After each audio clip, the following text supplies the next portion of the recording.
Good evening. स्वागत है आपके अपने YouTube channel study with Radhe sir पे।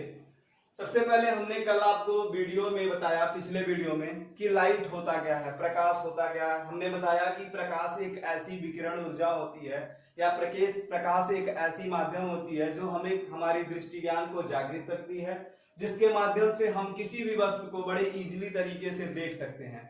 यदि आपको लाइट मिलता है, प्रकाश मिलता है, तभी आप किसी ऑब्जेक्ट को देख सकते हैं, अदरवाइज आप उसे देख नहीं सकते। हमने ये भी बताया कि हम प्रकाश से किसी को देख सकते हैं, प्रकाश को नहीं देख सकते।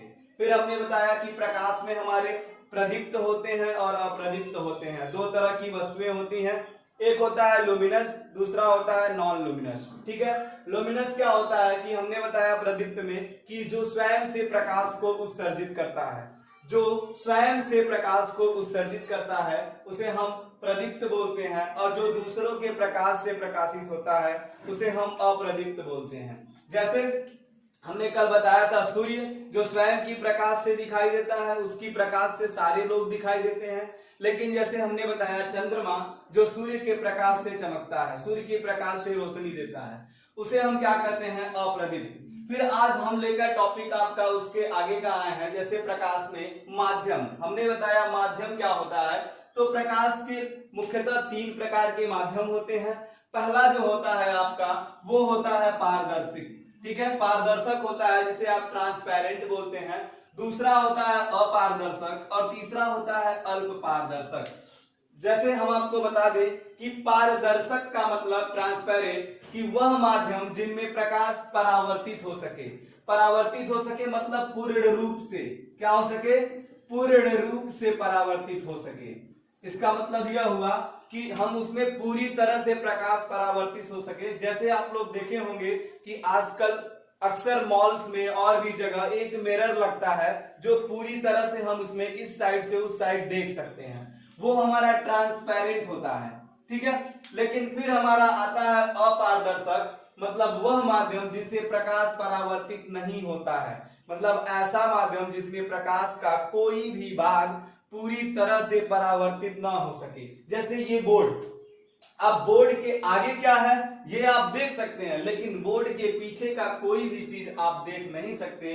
अतः इसका मतलब यह होता है कि इसमें जो है प्रकाश का कोई भी भाग आर पार नहीं जा सकता, दिखाई नहीं दे सकता। फिर बात आती है अल्प पारदर्शी की। अल्प पारदर्शक मतलब जिनसे प्रकाश का कुछ भाग ही परावर्तित होता है। इसमें क्या होता है कि हमें कोई भी ऑब्जेक्ट जो होता है, कोई भी वस्तु जो होगा, इसमें प्रकाश क्या होगा, ऐसा यह एक माध्यम है कि इसमें कुछ भाग ही इसका दिखाई दे सकता है। हम सबके एग्जाम्पल को लेके आपको समझाते हैं, उसको ध्यान दीजिएगा कि कैसे होता है। जैसे ट्रांसपेरेंट में हमने बताया बिल्कुल साफ जल, आप समझ लीजिए कि बिल्कुल साफ जल होता है जो, ठीक है, बिल्कुल क्लीन वाटर। आप ऐसे समझ सकते हैं कि बिल्कुल साफ पानी है, अगर उसमें आप कोई भी कॉइन यानी कोई भी सिक्का डालते हैं तो आप बड़े इजीली, बड़े आसान तरीके से देख सकते हैं कि वो जो कॉइन यानी वो जो सिक्का है वो कितने का है। वो उसमें आप पूरी तरह से स्पष्ट देख सकते हैं, यानी वो ट्रांसपेरेंट होता है।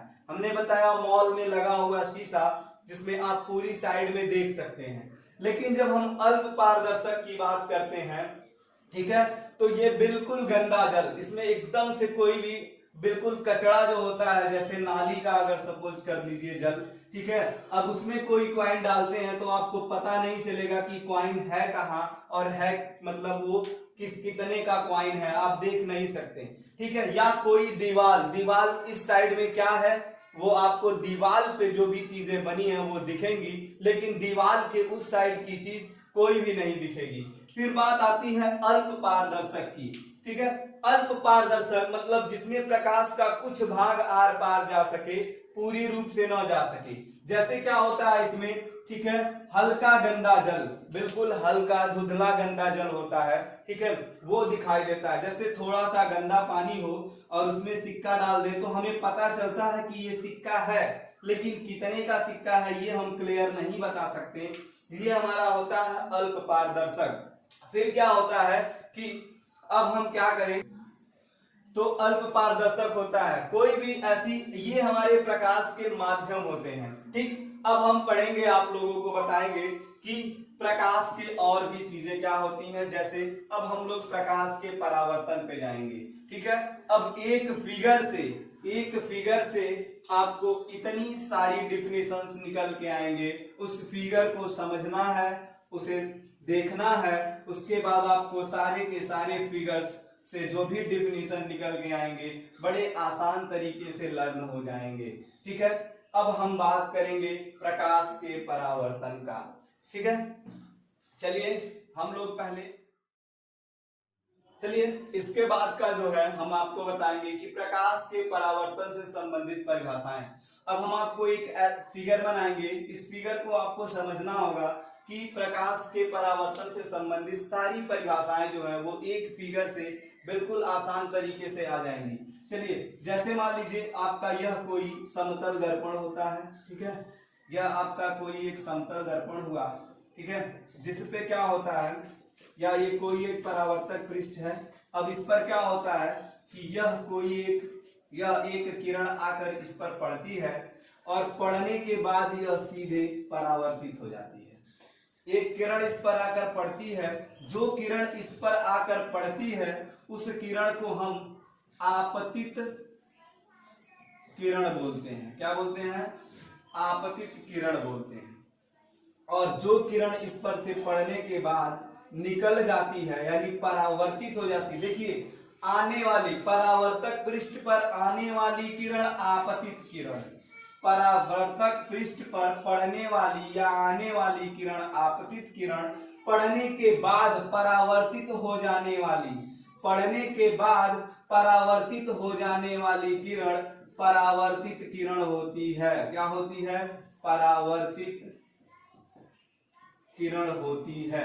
यानी आपको सीधे सीधे दो परिभाषाएं मिल गई, एक आपतित किरण की, दूसरी परावर्तित किरण की। आपतित किरण और परावर्तित के किरण के बीच में बने लंब को, आपतित किरण और परावर्तित किरण के बीच बने लंब को हम यन से रिप्रेजेंट करते हैं और इसे हम अभिलंब कहते हैं। क्या कहते हैं? अभिलंब कहते हैं, यानी कि पोल कहते हैं, ठीक है। अब क्या होगा कि अब इनके बीच यानी आपतित किरण अभिलंब, आपतित किरण और अभिलंब किरण, आपतित किरण और अभिलंब के बीच एक कोण बनता है जिसे आप एंगल आई से रिप्रेजेंट करते हैं और यह कोण कहलाता है आपतन कोण। क्या कहलाता है? आपतन कोण। क्या कहलाता है? आपतन कोण। यानी आपतित किरण और अभिलंब के बीच एक कोण बनता है जो आपका आपतन कोण कहलाता है। इसके बाद अब क्या होगा कि आपतन कोण बन गया, इसके बाद अभिलंब और परावर्तित किरण, अभिलंब और परावर्तित किरण से एक कोण बनता है जिसको हम एंगल आर से, फिर अब परावर्तन, इसको हम क्या बोलते हैं? परावर्तन कोण बोलते हैं, ठीक है। इसको हम परावर्तन कोण बोलते हैं, यानी कि अभिलंब और परावर्तित किरण के बीच बने कोण को परावर्तन कोण कहते हैं, ठीक। अब आपको अभिलंब की परिभाषा यानी आपतित किरण और परावर्तित किरण के बीच बने लंब को अभिलंब कहते हैं। यानी यह एक दो तीन चार पांच, इस तरह से 5 परिभाषाएं बन जाती हैं। इसके बाद आपका यह फिर नियम आता है जिसे आप बोलते हैं प्रकाश के परावर्तन का नियम। प्रकाश के परावर्तन का नियम ये बताते हैं। फिर यहाँ पे आपकी जो बिंदु होती है, ठीक है, यह बिंदु पर सारी, देखिए सारी किरणें यानी आपतित किरण, अभिलंब और परावर्तन तीनों किरणें जो होती हैं वो इसी बिंदु पर आकर मिलती हैं, ठीक है। अब क्या होगा, इसी के आधार पे हम प्रकाश के परावर्तन का नियम आपको बताएंगे, ठीक है। अब देखिए क्या होता है कि आपतित किरण, अभिलंब और परावर्तित किरण तीनों जिस बिंदु पर मिलते हैं उस बिंदु को हम आपतन बिंदु कहते हैं।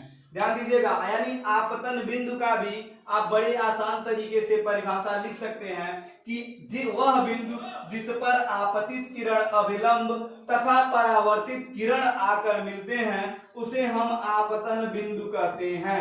आप बड़े आसान तरीके से परिभाषा को डिफाइन कर सकते हैं कि आपतित किरण यानी परावर्तक पृष्ठ पर आने वाली किरण, आपतित किरण उस पृष्ठ पर पड़कर परावर्तित हो जाने वाली किरण, परावर्तित किरण, इन दिनों के बीच में जो एक लंब बनता है वो अभिलंब, आपतित किरण और अभिलंब के बीच बने कोण को आपतन कोण और अभिलंब तथा परावर्तित किरण के बीच बने कोण को परावर्तन कोण के साथ साथ आप आपतन बिंदु का भी परिभाषा बता सकते हैं कि आपतित किरण, अभिलंब तथा परावर्तित किरण जिस बिंदु पर आकर तीनों एक जगह मिलते हैं उस बिंदु को हम आपतन बिंदु कहते हैं।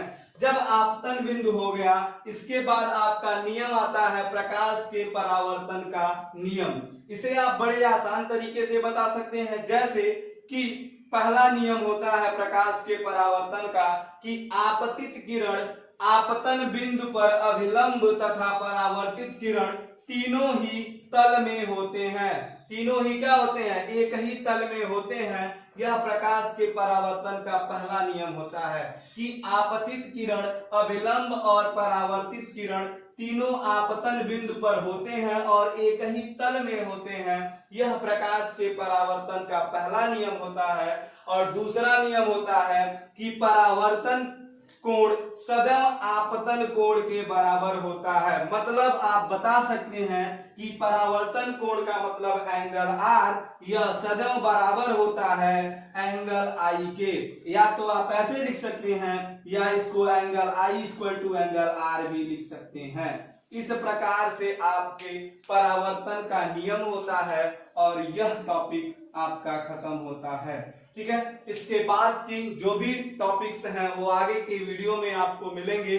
ठीक है, तब तक के लिए आप चैनल को लाइक, सब्सक्राइब करना न भूलें। धन्यवाद।